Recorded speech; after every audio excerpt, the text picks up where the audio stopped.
Hello students, आज हमारा solid set का लेक्चर नंबर 12 है। इसके पहले के लेक्चर में हमने पैकिंग एफिशिएंसी पैकिंग स्टडी किया था। पार्टिकल्स का पैकिंग हम कैसे करते हैं और पार्टिकल्स का पैकिंग करके क्लोजेस्ट पैकिंग कैसे होता है, ये हमने इसके पहले देखा है। इसके में हमने कोऑर्डिनेशन भी पॉइंट देखा था। तो आपको पता होगा कि कोऑर्डिनेशन नंबर से हमें ये पता चलता है कि जितना ज़्यादा कोऑर्डिनेशन नंबर रहता है पार्टिकल्स का, उतना ज़्यादा उसमें पैकिंग इफ़िशिएंसी ज़्यादा होती है, मतलब पार्टिकल्स क्लोजली पैक होते हैं। अगर कोऑर्डिनेशन नंबर कम रहा तो पैकिंग भी कम होती है, मतलब उसकी पैकिंग इफ़िशिएंसी कम रहती है। तो वैसे ही हमें स्टडी करना है पैकिंग इफ़िशिएंसी। अब पैकिंग इफ़िशिएंसी के पैकिंग इफ़िशिएंसी का जो मैग्नीट्यूड है, मतलब उसकी जो वैल्यू है, उस वैल्यू से हमें ये भी पता चलता है कि पार्टिकल्स कितने ज़्यादा टाइटली पैक है एक दूसरे से, मतलब एक दूसरे के साथ वो कितने टाइटली हेल्ड है। इसके बारे में हमें इंफॉर्मेशन किससे मिल सकती है? पैकिंग इफ़िशिएंसी के मैग्नीट्यूड से। Magnitude is nothing but it's value, मतलब पैकिंग इफ़िशिएंसी की वैल्यू से हमें पता चलेगा कि पार्टिकल्स कितना टाइटली एक दूसरे से हेल्ड है और कितना नहीं है। ठीक है, जैसे हमें कोऑर्डिनेशन नंबर से पता चलता है, वैसे कोऑर्डिनेशन नंबर अगर ज़्यादा रहा तो इसका मतलब पार्टिकल्स टाइटली पैक है, अगर कोऑर्डिनेशन नंबर कम रहा तो पार्टिकल्स टाइटली पैक नहीं है। तो वैसे ही हमें पैकिंग इफ़िशिएंसी के वैल्यू से भी पता चलेगा कि पार्टिकल्स एक दूसरे से कितना ज़्यादा टाइटली पैक है। जितना ज़्यादा पैकिंग इफ़िशिएंसी रहेगी उतना ज़्यादा पार्टिकल्स एक दूसरे से टाइटली हेल्ड रहेंगे।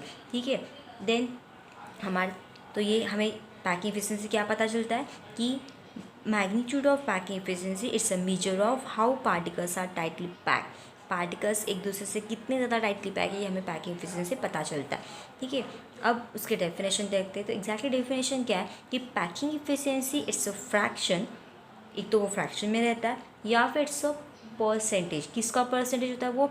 It's a percentage of total space occupied by the particles और द स्फीयर। अगर हम पार्टिकल को स्पीयर कंसिडर करें तो इसका मतलब हम वहाँ पे स्पीयर के बारे में बोलेंगे। अगर हम अब वैसे भी हमने पूरे एक्सप्लेनेशन में पार्टिकल को एज ए स्पीयर ही कंसिडर किया, तो जितना ज़्यादा परसेंटेज में पार्टिकल्स ने स्पेस ऑक्यूपाई किया है या फिर जितना ज़्यादा फ्रैक्शन में पार्टिकल्स ने स्पेस ऑक्यूपाई किया है, that gives a packing efficiency. ठीक है, so what is packing efficiency? Packing efficiency एक तो फ्रैक्शन में गिन सकते हैं या फिर इन टर्म्स ऑफ परसेंटेज। ठीक है, फ्रैक्शन किसका रहेगा? टोटल जितना भी स्पेस ऑक्यूपाइड किया है उसका, और परसेंटेज भी उसका ही रहेगा, टोटल स्पेस उसने कितना ऑक्यूपाई किया, मतलब टोटल स्पेस में से उतना उसने कितना ऑक्यूपाई किया है, किसने? पार्टिकल्स ने। मतलब टोटल स्पेस में से पार्टिकल्स ने कितना परसेंटेज ऑक्यूपाई किया है, that is nothing but the packing efficiency. या फिर आप इन टर्म्स ऑफ फ्रैक्शन भी बोल सकते हो कि टोटल स्पेस में से कितना फ्रैक्शन पार्टिकल ने ऑक्यूपाई किया है, that gives the packing efficiency. So what is the definition of packing efficiency? So packing efficiency is a fraction or the percentage of total space occupied by the particles. Particles ने जितना भी space occupy किया है, ठीक है, total में से, that gives a packing efficiency. So packing efficiency is a fraction और द परसेंटेज ऑफ, किसका परसेंटेज? टोटल स्पेस का। ठीक है, जो पार्टिकल्स ने जो स्पेस ऑक्यूपाई किया उसमें जितना टोटल स्पेस है, उस टोटल स्पेस में जितना पार्टिकल्स ने ऑक्यूपाई किया है उसका जो भी परसेंटेज रहेगा या फिर वो फ्रैक्शन में, तो इट गिव्स अ पैकिंग। ये फिर समझ में आया? आपको एक्सप्लेनेशन तो समझ में आ जाएगा। जैसे हम अगर हमारे पास अलग अलग टाइप के यूनिट सेल भी है। ठीक है, अब बीसीसी है, एससीसी है, एफसीसी है। आपको पता होगा कि सिंपल क्यूबिक यूनिट सेल में पूरे यूनिट सेल में एक ही पार्टिकल होता है। बीसीसी को कंसिडर करेंगे तो पूरे यूनिट सेल को में 2 पार्टिकल्स होते हैं, और एफसीसी को कंसिडर करेंगे तो उसमें एक यूनिट सेल में 4 पार्टिकल्स होते हैं। तो आपको पार्टिकल से ही समझ में आता है कि अगर एक ही पार्टिकल है, मतलब एक ही स्फीयर है, तो ऑब्वियसली बाकी पूरी जगह तो खाली रहेगी। अगर बीसीसी में कंसिडर करें तो उसमें 2 पार्टिकल्स है, तो एज़ कम्पेयर टू एससीसी उसमें एक पार्टिकल ज़्यादा है, तो इसका मतलब उसमें ज़्यादा स्पेस ऑक्यूपाई हो गया, तो अनऑक्यूपाइड एरिया तो आपको कम ही मिलेगा। और एफसीसी की तो बात पूछिए मत, क्योंकि एफसीसी में तो टोटल 4 स्फीयर है। तो सोचो कि पूरा अगर मैक्सिमम पोर्शन अगर 4 स्फीयर ऑक्यूपाई कर रहा है तो उसमें अनऑक्यूपाइड एरिया तो कम ही रहेगा। तो इस तरीके से हम पैकिंग इफिशिएंसी को कन्फर्म मतलब कंपेयर कर सकते हैं एग्जैक्टली कौन से इसमें पार्टिकल ज़्यादा टाइटली पैक है। तो आपको तीनों से पता चलता है कि एफसीसी में ज़्यादा नंबर ऑफ पार्टिकल्स हैं, तो ऑब्वियसली वो ज़्यादा टाइटली हेल्ड रहेंगे, तो उसमें ज़्यादा पैकिंग इफिशिएंसी आपको देखने को मिलेगी। तो वही हमें स्टडी करना है कि एग्जैक्टली बीसीसी, एससीसी और एफसीसी इसमें से किसके पास किसकी पैकिंग इफिशिएंसी ज़्यादा है, कितना परसेंटेज स्पेस ऑक्यूपाई किया हुआ है पार्टिकल ने और कितना स्पेस अनऑक्यूपाइड है, तो वो हमें यहाँ पे कैलकुलेट करा। तो हम सबसे पहले फॉर्मूला देख लेते पैकिंग इफिशियंसी का। अगर हमें पैकिंग इफिशियंसी किसी सॉलिड की निकालनी तो how we calculate it?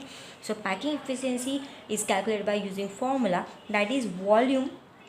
Packing efficiency is equals to volume occupied by particle, volume occupied by particle in unit cell, volume occupied by particle in unit cell divided by the total volume।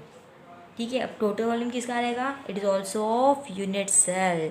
Unit cell का total volume कितना है, उस total volume में से particle ने कितना volume occupied किया है, that gives the packing efficiency. अगर वो हमें परसेंटेज में चाहिए तो हम उसको मल्टीप्लाई बाय 100 करेंगे। अगर इन जनरल में से फ्रैक्शन में चाहिए तो मल्टीप्लाई 100 नहीं किया तो आपको फ्रैक्शन में आंसर मिल जाएगा, लेकिन परसेंटेज में चाहिए तो आपको डेफिनेटली 100 से मल्टीप्लाई करना होगा। जैसे हम निकालते हैं ना परसेंटेज ऑफ मार्क्स, हमारे टोटल 100 मार्क्स का हमारा पेपर है, ठीक है, तो 100 मार्क्स का पेपर अगर हमारा, तो हम क्या करते हैं 100 में से मुझे 50 मिले तो हमें परसेंटेज है तो हम क्या निकालेंगे 50 जो मिले हैं आपको वो marks divide by total 100 marks multiplied by 100, तो इनडायरेक्टली आपका आंसर कितना आएगा 50%। तो वैसे ही हमें करना है कि हमारे पास टोटल वॉल्यूम यूनिट सेल में इतना है, इतने टोटल वॉल्यूम में से इतना वॉल्यूम पार्टिकल्स ने ऑक्यूपाइड किया है और हमें वो परसेंटेज में चाहिए, इसलिए हमने उसको 100 से मल्टीप्लाई किया। समझ में आया? टोटल में से इतना पार्टिकल्स ने ऑक्यूपाई किया multiplied by 100 gives the packing efficiency. So हमें वो स्टडी करना है in case of SCC। So हम देखेंगे हमारा मेन पॉइंट, हमें फॉर्मूला याद रखना है। Packing efficiency is nothing but the volume occupied by the particles in unit cell. Particles ने कितना वॉल्यूम यूनिट सेल का ऑक्यूपाई किया है डिवाइड बाय टोटल वॉल्यूम कितना है यूनिट सेल का multiplied by 100, it gives the packing efficiency। Now we have to study the packing efficiency in SCC, that is a simple cubic unit cell। हमें इसके बाद packing efficiency study करनी है simple cubic unit cell के case में। तो आपको अब जनरली हमें एक यूनिट से तो मिलेगा नहीं, हमें पूरा सॉलिड मिलेगा। अब उस सॉलिड में से हम क्या करेंगे, एक यूनिट सेल का क्रॉस सेक्शन एरिया निकालेंगे। ठीक है, जैसे मैंने आपको डायग्राम में दिया है, आपकी बुक में डायग्राम थोड़ी सिंपल तरीके से 4 सर्कल ड्रॉ किए। ठीक है, लाइकवाइज जैसे यहाँ पे ड्रॉ करके बता दी, इसमें 4 सर्कल ऐसे ड्रॉ किए आपकी बुक में, और उसको आपको उसके सेंटर को ज्वाइन करके दिया हुआ है। एंड सेंटर को ज्वाइन करने के बाद ये पार्टिकल जो है उसको स्फीयर कंसिडर किया, यहाँ से यहाँ तक का डिस्टेंस R रहेगा, फिर दूसरे स्फीयर को टच करेंगे तो यहाँ से यहाँ तक का डिस्टेंस R, तो ये ऐसे उसके सेंटर्स को ज्वाइन किया हुआ है। ठीक है, और सेंटर्स को ज्वाइन करके आपको ऐसा स्ट्रक्चर दिया, बट आपको इससे ज़्यादा बेटर समझेगा। ठीक है, अब इससे कैसे बेटर समझेगा आपको, मैंने एक पूरे सॉलिड में से एक यूनिट सेल का, अब हमें कौन सा यूनिट सेल चाहिए, सिंपल क्यूबिक यूनिट सेल, उसका मैंने क्रॉस सेक्शन एरिया निकाला। जब उसका क्रॉस सेक्शन एरिया हम निकालते हैं यूनिट सेल का, तो हमें उसका स्ट्रक्चर ऐसे दिखता है। और हमें पता है कि एक जो पार्टिकल होता है कॉर्नर पे, एक यूनिट सेल का एक पार्टिकल जो है वो 8 यूनिट सेल के साथ शेयरिंग में रहता है, तो हमें सिर्फ उसका एक 1/8 पार्ट दिखेगा। मतलब ये पार्ट कौन सा है, ये 1/8 पार्ट है हमारा। ठीक है, यहाँ पे दिखती हूँ ये 1/8 पार्ट, ये भी 1/8 पार्ट, ये सारे 1/8 पार्ट है। और आपको पता होगा कि क्यूब को कितने कॉर्नर्स होते हैं, 8 कॉर्नर, और हर एक कॉर्नर पे कितना होता है 1/8 पार्टिकल, तो टोटल मिला के इतना पार्टिकल हुआ, इट इज़ 1 पार्टिकल। ये तो आपको ऑलरेडी पता ही है, ये हमने इसके प्रीवियस लेक्चर में देखा ही है कि क्यूब को 8 कॉर्नर्स होते हैं और हर एक कॉर्नर पे कितना होता है 1/8 होता है, तो 8 कॉर्नर्स और 1/8 पार्टिकल, टोटल मिला के कितना पार्टिकल होगा यूनिट सेल में, only 1 particle is present in total simple cubic unit cell. Now we have to find out the packing efficiency. अब उस टाइप के सिंपल क्यूबिक यूनिट सेल में जिसमें एक ही पार्टिकल एक यूनिट सेल में होता है, उसकी पैकिंग इफिशियंसी कैसे रहेगी और कितना परसेंटेज में वो पैकिंग इफिशियंसी आपको देगा, तो उसके लिए हमें कुछ स्टेप को फॉलो करना है। सबसे पहले हमारे स्टेप रहेगी that is the radius of sphere. ठीक है, अब ये स्फीयर कहाँ से आप बोलोगे, आपको पहले ही बता दिया था कि जनरली हम पार्टिकल को क्या कंसिडर करते, एक स्फीयर कंसिडर करते। ठीक है, तो इसीलिए हम पहले निकालेंगे रेडियस ऑफ स्फीयर। हमें क्या कंसिडर करना है कि हमारे यूनिट सेल में जो पार्टिकल्स है चाहे कितने भी रहे, ठीक है, अब यहाँ पे तो एक ही रहेगा, बट फिलहाल अगर हम कंसिडर करेंगे कि हमारे पास 2-3 पार्टिकल, तो हम क्या कंसिडर करेंगे कि वो सारे पार्टिकल आइडेंटिकल है, और इसको हमने स्फीयर कंसिडर किया, तो सारे स्फीयर आइडेंटिकल एक जैसे ही रहेंगे, उनकी रेडियस भी सेम रहेगी। ठीक है, तो सबसे पहले हम एक स्फीयर के बारे में बात करेंगे। एक स्फीयर मतलब एक पार्टिकल, तो सबसे पहला पॉइंट रहेगा हमारा radius of sphere. So how we calculate the radius of sphere, तो आपको पता है कि सिंपल क्यूबिक यूनिट सेल है, उसके 8 कॉर्नर्स होते हैं, हर एक कॉर्नर पे 1/8 पार्टिकल होता है और हर एक कॉर्नर जो है वो 8 के साथ शेयरिंग में जाता है, ठीक है। और ऐसा मिला कर एक पार्टिकल हमें पता चलता है, ठीक है। तो इसके अकॉर्डिंग हमने क्रॉस सेक्शन एरिया भी ड्रॉ कर लिया है और हमें पार्टिकल्स का जो एक जो 1/8 पार्ट मिल रहा है, तो ये सपोज ये सेंटर है स्फीयर का और ये उसका जो है वो 1/8 पोर्शन है, ठीक है। तो इस 1/8 पोर्शन को देखो कि ये सेंटर है, सेंटर से लेकर पेरीफेरी तक का जो डिस्टेंस है वो आर है, मतलब यहाँ से भी यहाँ तक काउंट किया तो वो भी आर है। मतलब हर एक स्फीयर का जो डिस्टेंस है इट इज़ आर, मतलब सेंटर से लेके आर, यहाँ से यहाँ तक आर, यहाँ से यहाँ तक आर, मतलब हर एक आर आर है। और सबसे पहले हमें कंसिडर करना है एज लेंथ, ठीक है। तो रेडियस कंसिडर करना है। रेडियस कंसिडर करने के लिए हमने कंसिडर की सपोज रेडियस ऑफ स्फीयर हम आर से नोट करने वो हमें निकालना है। उसके लिए हमें एक और टर्म चाहिए दैट इज़ एज लेंथ। हम कंसिडर करेंगे कि हमारा जो क्यूब है उसकी जो एज लेंथ है उसकी एज लेंथ हम क्या कंसिडर करें, सपोज इट्स ए, ठीक है। हमारे क्यूब की एज लेंथ है ए यूनिट्स है। और फ्रॉम फिगर हमें क्या पता चल रहा है, हमने तो रेडियस स्फीयर को पार्टिकल को स्फीयर कंसिडर किया है और 1/8 पार्टिकल होने की वजह से हमारी स्फीयर की रेडियस आर है, ये भी हमने कंसिडर किया। तो हमें डायग्राम से मतलब फ्रॉम फिगर हमें क्या पता चल रहा है, from figure we are consider that कि जो edge length A is twice of R, मतलब A is equal to 2r, ऐसा हमें पिक्चर दिख रहा था। ये आर प्लस ये आर अगर मिला दो तो हमें टोटल एज लेंथ मिलेगी, ठीक है। ये हमें पता चलता है इस डायग्रामेटिक रिप्रेजेंटेशन से कि a is equals to twice r, मतलब आर प्लस आर मिला के हमें ए मिलता है। तो हमने ऐसा किया। इन टर्म्स ऑफ आर भी हम कर सकते हैं, इसको ऐसा भी ले सकते हैं, आर इज इक्वल्स टू, इसको शिफ्ट कर देंगे इट बिकम्स से a/2, तो हमें ये आर की वैल्यू मिल गई, ठीक है। तो वी यहाँ पे are it's a radius of sphere, nothing but the radius of particle, and A is the edge length of the cube, okay. Now our second step, ठीक है। What is our second step, second step is nothing but the volume of sphere, क्योंकि हमें radius तो पता चल गई। अब हम क्या करेंगे, स्फीयर का वॉल्यूम निकालेंगे। और वॉल्यूम ऑफ स्फीयर का फॉर्मूला आपको पता ही है, जो आपको मैथमेटिकल टर्म में दिया होता है, दैट इज़ 4/3 पाई को भी ये आपको लर्न करना पड़ेगा, इट्स अ मैथमेटिकल टर्म, ठीक है। सो वॉल्यूम ऑफ स्फीयर आपको निकालना पड़ेगा। And what is the volume of sphere, volume of sphere it's a 4/3 pi R cube. तो ये हमारा फॉर्मूला हो गया, ठीक है। And volume of sphere is nothing but the volume of particle, ये आपको पता ही है। तो हम लिख लेते पहले, it's a volume of sphere. In general हम क्या लिखेंगे, पहले हमने रेडियस निकाली, अब हम निकालेंगे volume of sphere. And volume of sphere is nothing but what, volume of particle, you keep remember that. So volume of sphere is equals to what, volume of sphere is nothing but the 4/3 pi r cube. It's a mathematical formula for the volume of sphere. And now we know that the volume of particle, we know that ki volume of sphere is nothing but the volume of one particle. So we write here volume of one particle, both are the same term.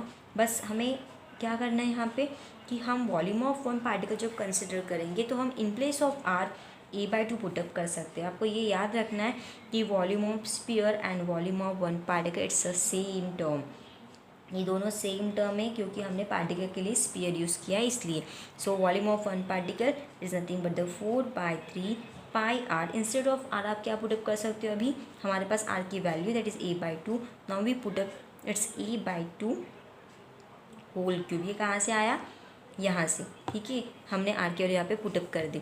अब उसके बाद हम इसको थोड़ा सा solve कर लेंगे। आपको पता है कि 4/3 ये एज इट इज़ रखते थे, ये क्यूब को हम सेपरेट कर देते, इट्स ए क्यूब, ये मल्टीप्लिकेशन में ए क्यूब एंड डिवाइडेड बाय इसका 2 का क्यूब दैट्स बिकम्स 8, ठीक है। दैन उसके बाद हम इसको डिवाइड कर देंगे, 4 2 ज़ा 8, नाउ इसका मल्टीप्लिकेशन हो जाएगा, इट बिकम्स 3 2 ज़ा 6, ओके। तो वाटर में 6 आ गया, it's a pi and it's remaining a cube, so it's a volume of one particle. तो ये हमें पता चल गया। So it's we write here कि volume occupied by the one particle, ऐसा भी लिख सकते हैं, या फिर वॉल्यूम ऑफ वन पार्टिकल। अब ये हमारी सेकेंड स्टेप हुई, हमने एक स्फीयर का मतलब एक पार्टिकल का हमने वॉल्यूम निकाला। सो how much it is, it's a pi a cube by 6, it's a volume of one particle, it's nothing but a volume of one sphere. And now we have to consider the total volume occupied by the sphere, that is nothing but the total volume occupied by the particles. अब हमें हमारे unit cell में कितना volume particles ने occupied किया वो निकालना है इसके बाद. ओके, नाउ हमारा थर्ड स्टेप रहेगा, it's a third step volume. Now we have calculated total volume. Actually volume तो हमने एक पार्टिकल का निकाला है, बट हमें ये पहले कंसिडर करना पड़ेगा कि टोटल पार्टिकल्स कितने रहेंगे और उसके अकॉर्डिंग हमारा टोटल वॉल्यूम भी निकलेगा. तो इसलिए हम यहाँ पे लिखेंगे third step, that is total volume occupied by the particles या फिर total volume of the particles. Particles का टोटल वॉल्यूम कितना है, लेकिन टोटल वॉल्यूम निकालने के लिए हमें ये निकालना पड़ेगा टोटल पार्टिकल कितने हैं. तो आपको पता ही है कि इन HCC में टोटल पार्टिकल्स कितने रहेंगे. HCC कंटेन्स या फिर simple cubic unit cell contain only one particle. ये तो आपको ऑलरेडी मैंने बता दिया इसके पहले ही कि पार्टिकल्स कितने होते हैं इसमें. HCC में वन पार्टिकल, वन कैसे होता है ये भी मैंने आपको डिटेल में बता दिया. तो HCC में टोटल पार्टिकल कितना होता है, वन पार्टिकल होता है. ठीक है, तो टोटल वॉल्यूम भी एक ही पार्टिकल का रहेगा. मतलब टोटल वॉल्यूम पार्टिकल का मतलब क्या कि पार्टिकल भी एक है और हमने इसके पहले तो एक पार्टिकल का वॉल्यूम निकाला, मतलब जो पहले निकाला वही हमें यहाँ पे अप्लाई करना पड़ेगा. बस हमें ये लिखना पड़ेगा कि पूरे यूनिट सेल में एक ही पार्टिकल प्रेजेंट है, तो volume occupied by one particle is nothing but the one sphere. ठीक है, एक ही पार्टिकल तो कोई प्रॉब्लम नहीं है क्योंकि ऑलरेडी हमने एक पार्टिकल का वॉल्यूम निकाला हुआ है. तो जो हमने पहले निकाला वही हमें अभी यूज़ करना है. बस हमें ये टर्म यूज़ करनी पड़ेगी. तो volume occupied by the one particle, क्योंकि एक ही पार्टिकल तो वॉल्यूम भी एक ही पार्टिकल ऑक्यूपाई करेगा. तो इसलिए उसका भी आंसर कितना आएगा, it's becomes pi A cube by 6, जो हमने ऑलरेडी इसके पहले के स्टेप में हमने निकाला है volume of sphere by volume of one particle. But हमें बाद में पता चला कि टोटल वॉल्यूम ऑफ पार्टिकल्स निकाल तो हमें पहले टोटल पार्टिकल देखने पड़ेंगे.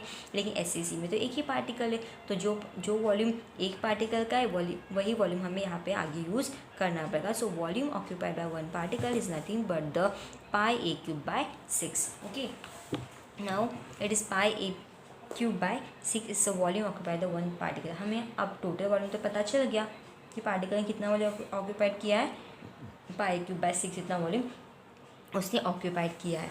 ओके, नाउ हमारा नेक्स्ट पॉइंट रहेगा, हमारा main point, that is a packing efficiency. But before that आपको एक टर्म बता देती हूँ. वॉल्यूम ऑफ, ये टोटल वॉल्यूम हो गया. And now we know about the volume of total volume of unit cell. So you know about the volume of unit cell. जो volume होता है उनसे वो कितना होता है, it's a important step that not given in a book, but you have to understand it, you have to remember it. So volume of unit cell, and you know that कि in कौन से type का unit cell, it's a volume of simple cubic unit cell. Simple cubic unit cell का volume. ठीक है, और cube का volume क्या होता है, जो वॉल्यूम क्यूब का रहेगा वही volume simple cubic unit cell का रहेगा, क्योंकि वो भी क्यूबिक शेप का है. So volume of cube is nothing but the side cube, and side cube is nothing but the edge cube. ठीक है, हम एज का क्यूब, एज लेन का क्यूब लिख सकते हैं. ठीक है, एज लेन का cube and is nothing but it's a cube. मतलब वॉल्यूम ऑफ वो भी कौन सा volume, total volume of cube. चाहे कोई भी क्यूब हो उसका वॉल्यूम कितना रहेगा, ए क्यूब. ये भी हमें दो टर्म याद रखनी है. ये इंपॉर्टेंट टर्म थी. Volume of simple cubic unit cell is nothing but the side cube, is nothing but the edge length cube, and that is nothing but the total volume of the cube. So total volume कितना है, ए cube है. उसमें से कितना occupied किया है one particle ने, पाई A cube by 6 इतना ऑक्यूपाइड किया है. उसके अकॉर्डिंग हम क्या निकालेंगे, हमारी last step, that is a fourth step, is nothing but what, packing efficiency. So now we calculate the packing efficiency, and packing efficiency के लिए हमारे पास ऑलरेडी फॉर्मूला है. So what is the formula for packing efficiency. So packing efficiency is nothing but the volume occupied by particles in unit cell. particles ने कितना volume occupied किया है वो, और एग्जैक्ट उसका टोटल वॉल्यूम कितना है, total volume of unit cell. और इन टर्म्स ऑफ परसेंटेज निकालना तो मल्टीप्लाइड बाय 100 करेंगे. इन टर्म्स ऑफ फ्रैक्शन निकालना है तो हमें मल्टीप्लाइड बाय 100 करने की ज़रूरत नहीं है. okay, but we have to calculate in terms of percentage, so we multiplied by 100. So volume occupied by unit cell we already calculate is what? Volume occupied by the one particle is nothing but what? Pi A cube by 6, और एक ही particle है तो इसलिए हम आगे ये लिखेंगे पाई A cube by 6. तो यहाँ पे रहेगा volume occupied by the particles unit cell, how much it is pi A cube bye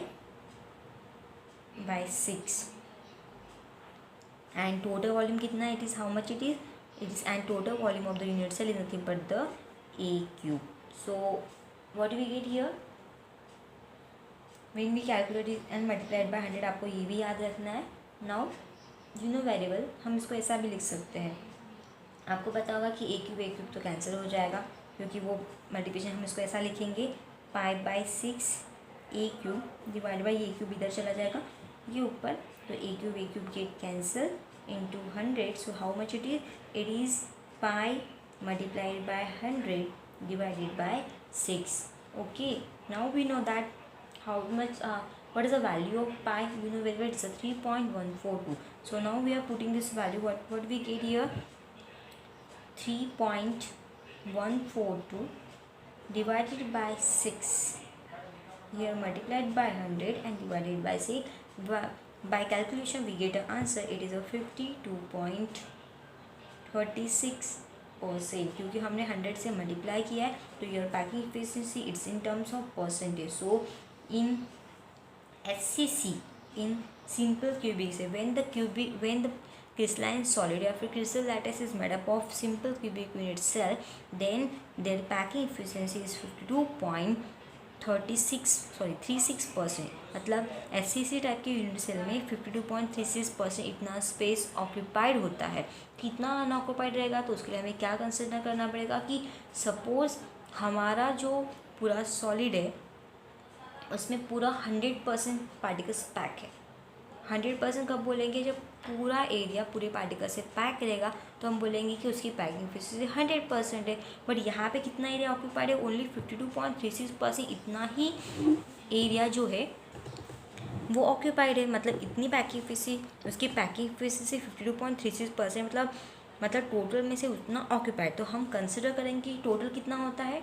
suppose हमने कंसिडर किया कि टोटल 100% कब मिलेगा? जब पूरा 100% पार्टिकल्स पैक रहेंगे, उसमें इतना सा भी छोटा सा भी पोर्शन अनऑक्यूपाइड नहीं रहेगा. Then only we say that it's 100% packing efficiency. But अभी तो 100% नहीं है.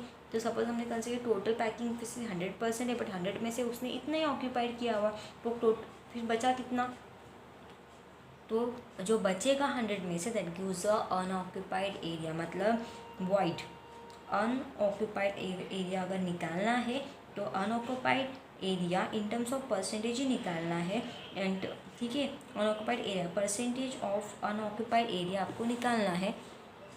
Now we have to calculate the percentage of unoccupied area. तो आपको पता है कि सपोज अगर हमने कंसिडर किया कि पूरा 100% है पार्टिकल, जब पूरे पैक रहेंगे तो 100% रहेगा. तो 100% तो है नहीं, 100% में से कितना है? ओनली 52.36%. इतना एरिया ऑक्यूपाइड है. तो 52.36% छोड़ के जितना भी पोर्शन रहेगा वो आपका अनऑक्यूपाइड रहेगा, जिसमें पार्टिकल्स तो प्रेजेंट रहेंगे नहीं, वो खुली जगह रहेगी. It becomes a void, it becomes a unoccupied. And how much it is a 47.64% of unoccupied area present when we use the simple cubic unit cell. जब हम सिंपल क्यूबिक यूनिट सेल का use किए पूरे crystal lattice को बनाते हैं, तब वहाँ पे पैकिंग एफिशिएंसी उसकी 52.36% होती है. उतना ही पोर्शन टोटल में से पैक होता है और 47.64% एरिया अनऑक्यूपाइड स्टेज में प्रेजेंट रहता है टोटल वॉल्यूम में से. So it is our SCC and I hope आपको ये पॉइंट समझ में आ गया होगा. ठीक है, इसके बाद के लेक्चर में हम BCC और FCC को देख लेंगे. So thank you.